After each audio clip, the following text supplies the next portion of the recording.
Hey there. Welcome. It's great to be in Washington, D.C. It is tax day, and there's a lot going on here. Again, appreciate Congressman Moore for letting us use his office. A little tight in here, but I'm President Stewart Adams, and there are a couple of housekeeping items that I need to go over if I can. We've got media online. Your mics are muted. I hate to say that about the media, but you are muted for a minute or two here, so for noise in the background. But then we're going to open it up for questions and answers, and it is a little tight in here, so we're going to have help getting the questions and answers. So when you want to ask a question, raise your hand online. We've got people looking at the monitors, and they'll help us answer those questions. But it's really exciting to be here.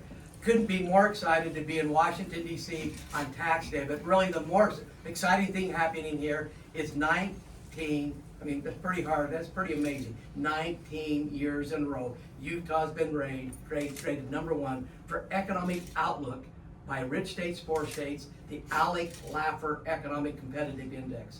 We've got with us, you got Art Laffer, who's a great economist. You've got Steve Moore, a great economist. We're going to hear from Jonathan Williams, the three great economists that make the rating. A lot of economists look at history. We know they look back to see how we perform. Rich States, Poor States looks to the future. And most economists don't want to really predict because prediction's hard. They like to look at what happened in the past. But a great economist predicts great outcomes. And Utah has given Rich States, Poor States 19 years in a row. Utah has proven the validity of what Rich States, Poor States have actually measured.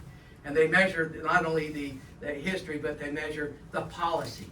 And we all know we've been 3 years in a row with U.S. News and World Report. We have the fastest growing GDP in the entire nation. And more importantly than that, we've cut taxes again. That's a good thing to say on tax day, but we have the highest regional teacher salary in the entire West. It's pretty amazing to be able to cut taxes and give teachers increases. We're number 2 best state for teachers. A lot of people don't know that. We're number 4 for education. And more importantly, what does this mean for families? We just got a report a few weeks ago that talked about median household income. Back in the 70s, Utah's median household income was $55,000. Today, we're the fastest growing state in the nation for household median income. We're $93,000. What an amazing thing for families, for people of Utah to be able to afford a quality of life, take their kids to Disneyland, enjoy life, but also take care of the things that families need. So it's really exciting today to be here. I think about the 250 years of this great American experiment. Utah is a great example of what it brings, the prosperity and the good things it brings. I believe America, I mean, no question about it, America is the hope of the world, and Utah is the hope of America. So excited to be here. So we're going to hear from everyone today. Speaker Schultz, Celeste Malloy, who are here, great Congress people, Blake Moore, Mike Kennedy, Burgess Owens, and then we'll clean up with our great economist, Jonathan Williams. So Speaker. Thank you, President. Wow, I just want to give a huge shout out to Alec, because I've had the opportunity to be involved in this organization for the last decade or so. I could not be more impressed with the things that they focus on and the help that they give Utah to make sure that we have a great economy and our citizens have great opportunities for employment. This year, one of the things that we know works and helps keep Utah's economy going and flowing and creating those opportunities for our citizens is a low tax rate. President Adams said it over the last 6 years, we've cut taxes on the income tax. It almost didn't happen this year because we didn't have the revenue that we've seen over the last 5 or 6 years this year. But what did we do? We stepped in and we evaluated every dollar spent in the state of Utah. And we were actually able to go in, reduce the inefficiencies, take and reallocate funds to areas where it was more efficient, and freed up additional money to where we could have a tax cut this year. It was not easy, but it was important to us. Now, what else have we done? Education spending. We know that businesses and people won't want to move to the state of Utah if we don't have a good education system. We need to focus on our kids. Kids are our number 1 asset. Over the last 10 years, we have increased education spending by more than double, 112%, okay? At the same time, we've reduced income taxes over 6 years by 11%. Ronald Reagan had it best. Reaganomics works. And we're very proud to live that. And we're not done yet, okay? This year we also created a tax reduction account where we carve off additional revenue coming into the state, put it into the income or into the tax reduction account so we can have future tax cuts here in the state of Utah. President Adams and I have a goal. We want to get out of the 4% income tax range and get into the 3% income tax range. We know if we're able to do that, we'll be able to stay and keep Utah's economy flowing, and most importantly, keep opportunities for our families, for our kids and our grandkids moving into the future. So a huge shout out. I want to give all the members of the legislature who has helped work on this. It was not easy going through that process, finding those reductions, and they did a great job going through the Appropriations Committee. Many of you are here today supporting this. Thank you for the work that you did to help get us to where we're at. Thank you.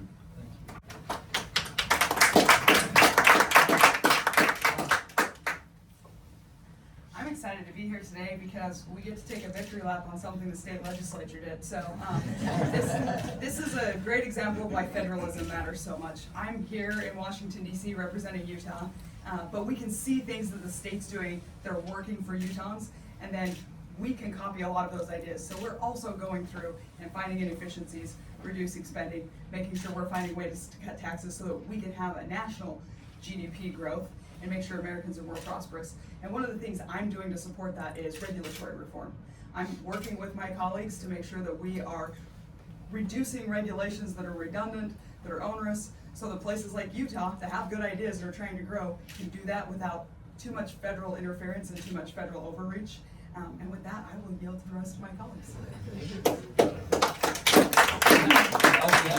I'll be just as brief, because our job as a federal delegation is to have an outside voice back here in Washington, and being able to celebrate days like this, well, 19 years of days like this, makes it very easy for us to come to an idea and come to a piece of legislation that is backed by the folks back in Utah.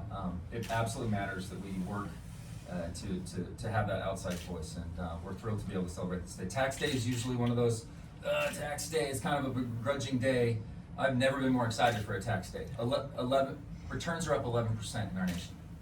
Revenues continue to climb after you lower taxes. Conservatives understand that principle, and when you make taxes competitive, you grow the economy, you even grow revenues, and you put more money back in people's pockets that earned it. And doing that has been like the greatest thing that I've ever been able to be a part of. So getting the tax bill done last year, that didn't just extend it longer. In 2017, created it, but we could only do it for 7 or 8 years. We made it permanent. So we have an outlook now for our economic outlook in our nation that has pro-growth tax policy set in place for the duration until it's changed. And it is very difficult to change really solid pro-growth tax policy. So we're excited about this year's tax day, and to be able to celebrate Utah on what they've been able to accomplish. The credit goes entirely to the state legislature, the leaders, the governor's team, to continue on what makes our state so great. Thanks, I yield. Really glad to be here with my friends. Many of you have gotten the privilege to work with you for 10 years, so I'll take credit for 10 out of those 19 years. We're really grateful, Mr. Speaker, Mr. President. I know this legislature is an outstanding group of solid people who are looking to grow the Utah economy, and all we need to do in the federal government, which it's my privilege now to try to represent you here in Washington, D.C., is for us to follow Utah's lead. I want Utah strong, I want Washington, D.C. small. Often this place is constantly telling you how to do things, and what really should be happening is you telling us how to do things. And in fact, as Congressman Moore just talked about, we're estimating more than $3,000 average income tax increase in the reimbursements coming to the American people because of the work that we did last summer with the Big Beautiful Bill that duplicates and imitates what Utah's already doing. So it's my privilege to be here to celebrate with you, but we in the federal government will not try to take credit, although that's often what we do here is we steal from you and try to take credit for things we did not do. But I'm proud of the work that we can do to try to imitate the great work that you're doing. Thank you very much for having me here. Thank you, guys. I call this the Utah way, by the way. And I want to just speak to the point. We're going through a lot of numbers. And there's a reason why so many folks like myself are drawn to Utah. It's because of the culture we have here. That culture is not overnight. It's something that's been, in our case, built from the very beginning. And I just want to make a point of that because this is, again, not by accident. 19 years since we've been doing something right for a long, long time. And I just want to kind of compare that to the Pilgrims. The Pilgrims came here from oppression, seeking dreams and goals for their kids, making a much better life. They took risks to do that. And that's why they ended up on Plymouth Rock. The Mormon pioneers did the same thing, leaving oppression, looking for something better for their kids, and that became their dream, their focus, and there's now Salt Lake City and the state of Utah, at least in so many different ways. We do so many things right because our kids are the bottom line. We collaborate, we think outside the box, we're very innovative. We're the one culture that as a culture looks for taking our kids someplace around the world that nobody wants to visit. We know that when they leave, we're gonna celebrate and they come back, they'll be a lot more mature. The idea of empathy, the idea of dealing with risk and taking chances, all part of who they are. And so we have a culture that's so unique, and it's something I'm so excited about. So I'm not surprised. We should not be surprised. We continue this 19th year, it'll be 20 next year, and we're gonna keep that going. I'll just say this. Why I appreciate it so much is I grew up in the same kind of environment where a good name was everything. Where having a legacy, your kids would leave home and then reflect back on that community was everything. So we're doing it right. Faith, family, the free market education ends up being this type of result that we have right now. So I want to thank you guys. By the way, I can't count the times that I'm in the office, I hear what's happening in DC, and I stand up and do a standing ovation. So you legislators, guys, keep it going. You're really doing a great job. Let's keep the work up, and just know Utah will continue to lead not only our country, but the world as we continue to do the things for our kids we foresee it right now. So thank you so much. Appreciate it. Well, it is our pleasure, Alec, to be here to celebrate with the great state of Utah, to recognize this incredible achievement of 19 years at #1 for the best economic outlook in America in our Rich States, Poor States report. And this doesn't happen by accident. It's been said several times here today. This is the course of many years of hard lifting when it comes to policy issues. Many times people ask me, how does Utah do it? What's the secret to their success? And I ask, how long do you have? Because as many years in the works, it's heavy lifting on things like pension reform, like looking out for federal funds and what the strings are with federal funds coming back to the state of Utah and getting ahead of those. It's things like the flat tax. It's things like truth in taxation on property tax reform. Utah's a leading light. And it's not just us saying it, but I will say a point of privilege for the organization, we were for Utah before it was cool. And all these other rankings got to #1 just a few years after Alec did. And we were so happy to see the leadership in the state of Utah back home. President Adams, Speaker Schultz, your teams are just incredible. One thing I'd like to point out is that over the years, there have been 9 states that have reached the #2 ranking in economic outlook in Rich States, Poor States, but only one, of course, in Utah being #1. And how do they do that? It's looking back and saying, how do we continually improve? One thing we often say every year is you can fall behind by standing still. So many states moving in the right direction because of things like the One Big Beautiful Bill, Working Families Tax Plan. It's empowered states to move that ball in the right direction, and they are.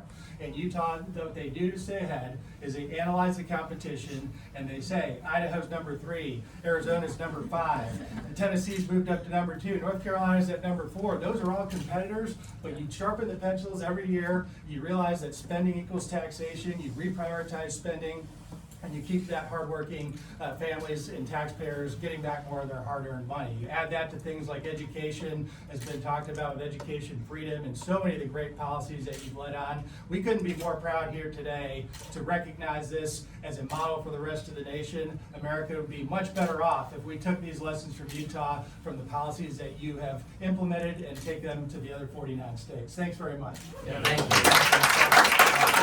We are going to open it up for questions, but before we do that, I just want to say a couple of things. It is really fun to be here in Washington, D.C., but I think what we've done, we've cut taxes in Utah. We've done some really great things, but I never thought in my lifetime that I'd see a federal tax cut. That happened a few years ago. I never thought I'd see it made permanent. I just want to say thank you. A big deal. Very simple principle that when you the private sector, when you increase the economy, when the economy is strong, the people making money pay taxes. And we've seen that happen in Utah. As we've cut taxes 6 years in a row. Every time we cut, people spend that money, and that money comes back in additional revenue. We grow the economy, and that is what's made America great. So thank you. Fun to be here today, so thank you. I'm gonna open up for questions. Katie McKellar. Oh, Katie, let's hear from Katie. So, Katie,